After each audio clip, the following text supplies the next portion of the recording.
జరిగిందని చెప్పు. ఎందుకంటే ఇక్కడ మన ఇండియాలో ప్రభుత్వం శాసిస్తుంది, కానీ పాకిస్తాన్ లో ప్రభుత్వం శాసించదు.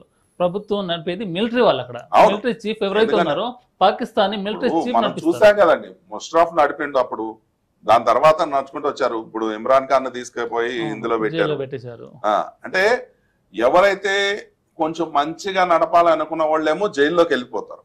అక్కడైనా కానీ ఇప్పుడు బంగ్లాదేశ్ లో కానీ ఏదైనా హసీనా పరిస్థితి కూడా అదే. సో అంటే ఇక్కడ ఏమవుతుందంటే శాంతి అనేది వాళ్ళకి కాదు, వాళ్ళకి కావాల్సింది ఏంటంటే తగాదాలు, దొంగ దెబ్బ తీయడం. దొంగ దెబ్బలు, తగాదాలు కూడా డైరెక్ట్ గా పెట్టుకునే ధైర్యం లేదు వాళ్ళకి. ధైర్యం ఉంటే ముందుకు రావాలి, యుద్ధానికి రావాలి. నీకు ఆ ధైర్యం లేనప్పుడు ఎందుకు? నేనున్నానని చూపించుకోవాల్సిన చేతగానప్పుడు ఎందుకు? డైరెక్ట్ గా వచ్చి కొట్లాడగలిగితేనే, నువ్వు ముందుకు రాగలిగితేనే రావాలి. ఎప్పుడైనా దొంగ దెబ్బలు తీయడానికి ఏముంది? ఒకసారి తప్పించుకుంటావు, రెండోసారి తప్పించుకోలేవుగా, అవకాశం ఇవ్వరు కదా. ఈసారి దెబ్బ తగిలితే ఎట్లా ఉంటది? చావు దెబ్బే ఉంటది కదా. భారతదేశంలో భిన్న సంస్కృతిని దెబ్బతీయాలనే ఆలోచన ముందు నుంచి పాకిస్తాన్ వాళ్ళకు ఉంది. వాళ్ళు మొదటి నుంచి కూడా ఒక వ్యూహంతోనే ముందుకు వస్తున్నారు.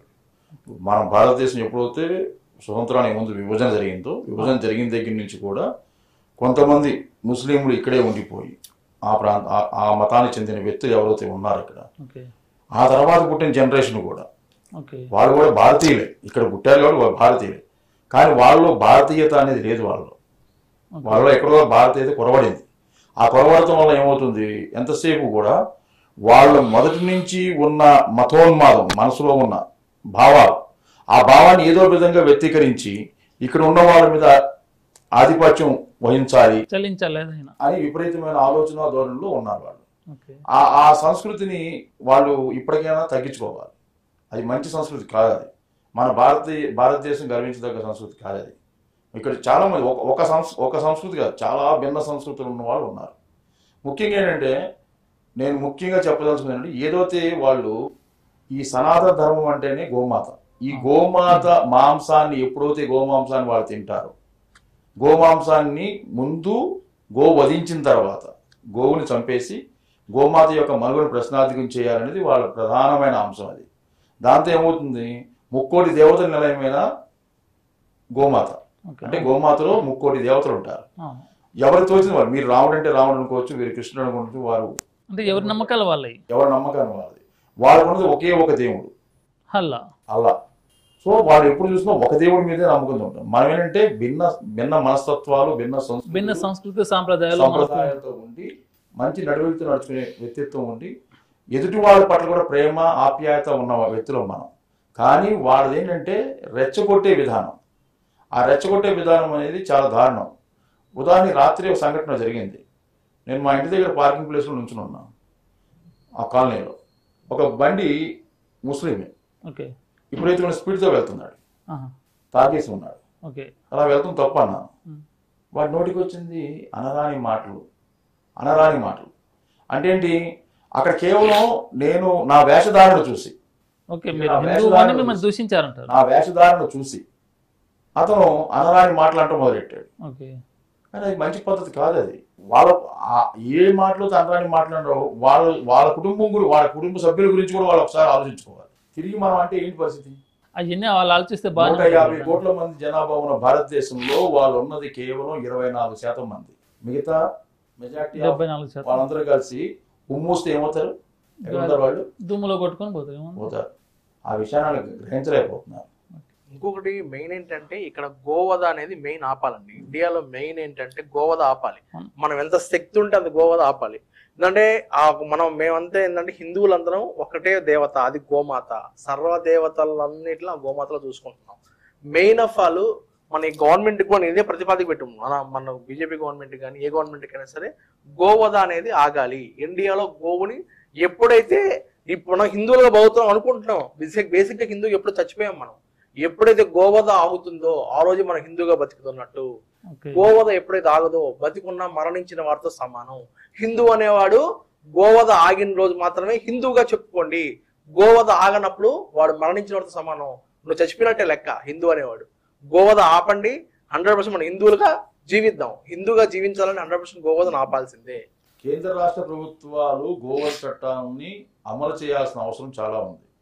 వాళ్ళు ఏంటంటే రాజ్యాంగంలో గోవధ చట్టాన్ని ఏం చేశారంటే ఆదేశిక సూత్రాల కింద పెట్టారు. ఓకే. అంటే ఏంటి, డైరెక్టివ్ ప్రిన్సిపల్స్. ఆహా. సో అప్పుడేంటి, ఆయా రాష్ట్రాల్లో వాళ్ళ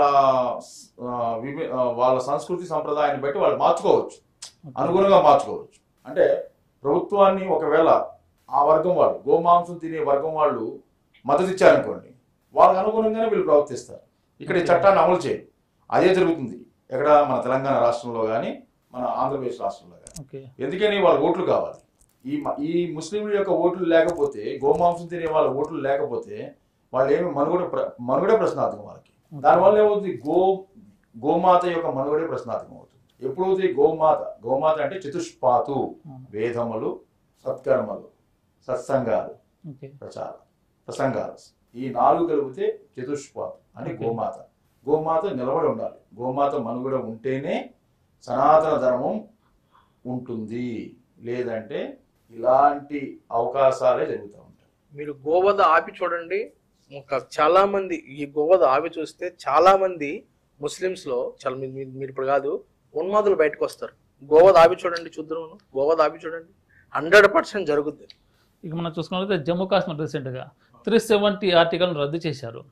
ఎప్పుడైతే ఆర్టికల్ రద్దు చేశారో జమ్మూ కాశ్మీర్లో హిందుత్వం అనేది బతికే ఉంది.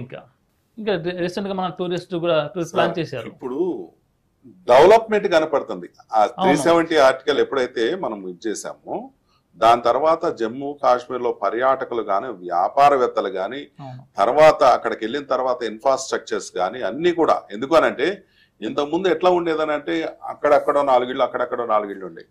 అట్లా కాదు. ఇప్పుడు అందరూ కూడా అక్కడ సహజంగా జీవిస్తున్నారు జనాలందరూ కూడా.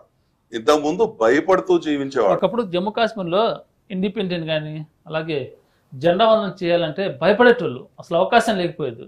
ఇప్పుడు 370 ఆర్టికల్ రద్దయిన తర్వాత అక్కడ బ్రహ్మాండంగా గణతంత్ర దినోత్సవం కానీ, రిపబ్లిక్ డే బ్రహ్మాండంగా జరుపుకుంటారు. ఇంకొకటి అండి, ఒక చిన్న విషయం, భారతదేశంలో పుట్టిన ప్రతి ఒక్కడు భారతీయుడే. వందే మాత్రం పాడని వాడు మన భారతీయుడు కాదు. భారతదేశ బహిష్కరణ జరగాలి. ఇదే విధంగా చట్టం అమలు చేస్తే అందరూ సరి అవుతారు.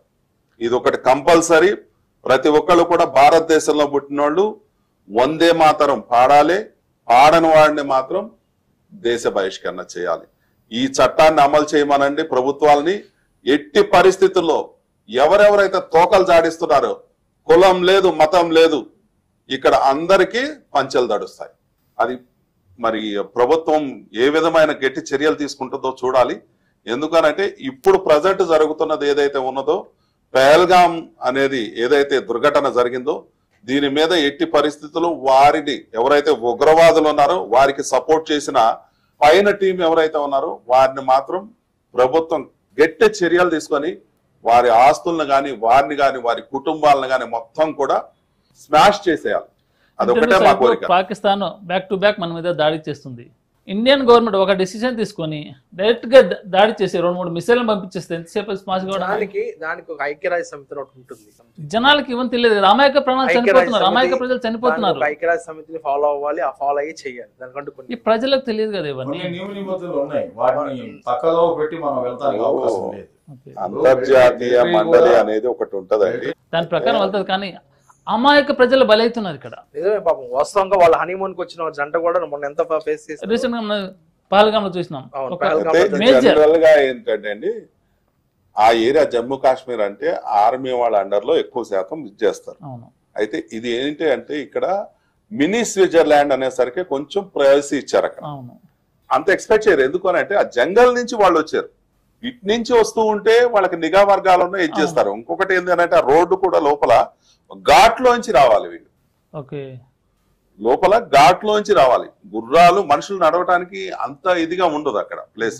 అందుకనే గుర్రాలు రావటం కానీ, లేకపోతే వీళ్ళు అక్కడ లోకల్ గా ఉన్న వాళ్ళకి తెలుసు కాబట్టి వాళ్ళు నడుస్తారు. వాళ్ళు మోసుకొని వెళ్తారు, డోలీలు మోసుకొని వెళ్తారు. అది ఒక హై ప్లేస్ ఉంది. దానిపైన కొండ మీద చెట్లు అవి ఉన్నాయి. ఆ చెట్లలోంచి వచ్చారు. ఇది పెద్ద ప్రణాళికతో వచ్చింది. అది వాళ్ళు ఇప్పుడు నుంచి ముందు ముందు తెలవచ్చు. ఎందుకనంటే ఇక్కడ ఆ ప్రణాళిక వేసారు అని అంటే ఇప్పటి నుంచి చేసిన ప్లాన్ కాదు. ప్లాన్ ఎప్పటి నుంచో ఉన్నది. వాళ్ళు ఏం చేస్తారంటే ఒక చోట చూసుకుంటే రిక్కి వేయటానికి 1 సంవత్సరం నుంచే వేస్తారు ప్లాన్. ఎప్పుడైనా కానీ ఎవరైనా కానీ. ఎందుకు అని అంటే ఎక్కడెక్కడ ఏ ప్లేస్లు ఉన్నాయో మనం ఈజీగా వెళ్ళగలిగే ప్లేసులు వాళ్ళు ఎనలైజ్ చేసుకుంటారు. నేను తోతా మీడియా ద్వారా ఒకటే చెప్తాను ప్రతి భారతీయుడు ఇక్కడ పుట్టిన ప్రతి మనిషి కూడా భారతీయత్వాన్ని అలవర్చుకోవాలి.